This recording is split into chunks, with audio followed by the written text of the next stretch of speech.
Patrick.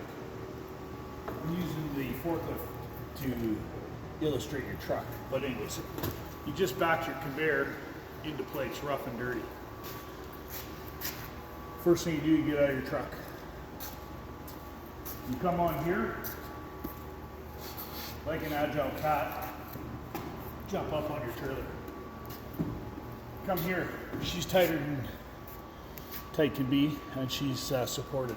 So, you disengage the ratchet strap, like so. Can happen right here is what I found to be a good thing. Put your hat here, and like the agile cat I am, jump down again. Next thing you want to do is make sure you've got some tension on your winch. Now you've got tension on your winch holding your conveyor down. You can disengage the support at the back. To do that, all you need to do is simply pull the pins, set them here for later use, because you'll see that later in the video.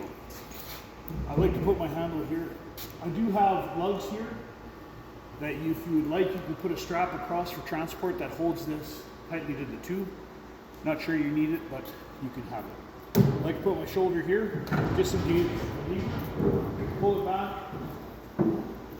set this down on the ground like so. Next thing you're going to want to do, you're going to want to release this and start lowering your conveyor to where you want to. You can do this with one hand. You get it into the angle you want. Set this to just off the ground, because you're going to want to still be driving this. So you want this off the ground because you want to get your conveyor into the right position.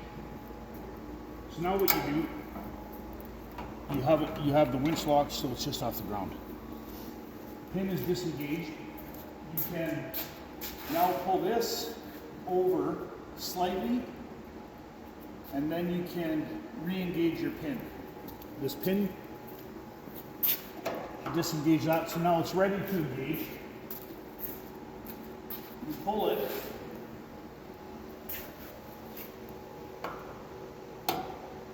until it engages, just like that. Now, the next thing you're going to want to do is you're going to want to get your trailer into position, but you can't do that with this hanging down. So what you can do, we've made provision here to hold your pin in place. Use the same pin that you use for transport. Don't necessarily have to do this, but for the sake of the video and safety, I'm doing it. She's safe. Now that holds your pin up out of the way, now you can back your trailer into position.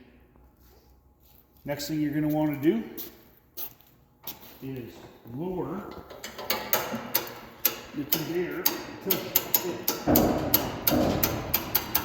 now she's in the proper position. But if you look up top, it may or may not be in the exact spot you want it, but you can just do this. Right that under the bin. Once we have the fabric hopper, or fabric hopper, we can get that up for you. But now it's officially ready to run. Now you do what you got to do. Now to disengage it, do everything in reverse. So the first thing we're going to do is pull your pin off here.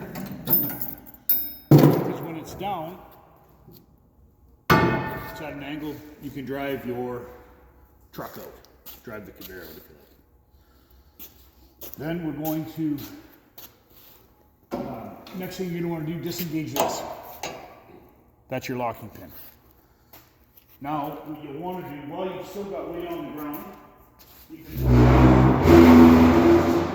so that you can re-engage your pin so it's ready for when you get it in position. Now we start pulling it down, and it starts to turn on its own. Pull this down. It's not quite where we want it, so what you want to do is watch the pin again.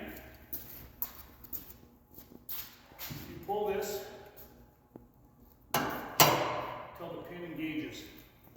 Now it's ready to set into transport mode by simply cranking your winch. Comes down, hits the guides, and it's landed. Next, you put your engagement arm up, pull that. Put your safety pin for transport.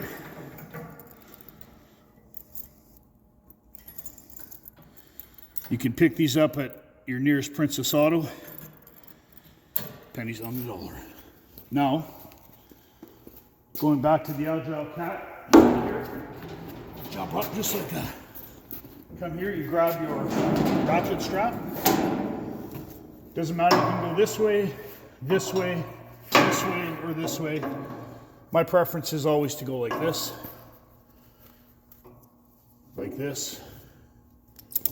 and then strap. Run your ratchet strap till it's tight. Then I like to jump down, Agile Cat, walk over to the winch. Right now she's tighter than you can imagine. I like to just release a little. That's it.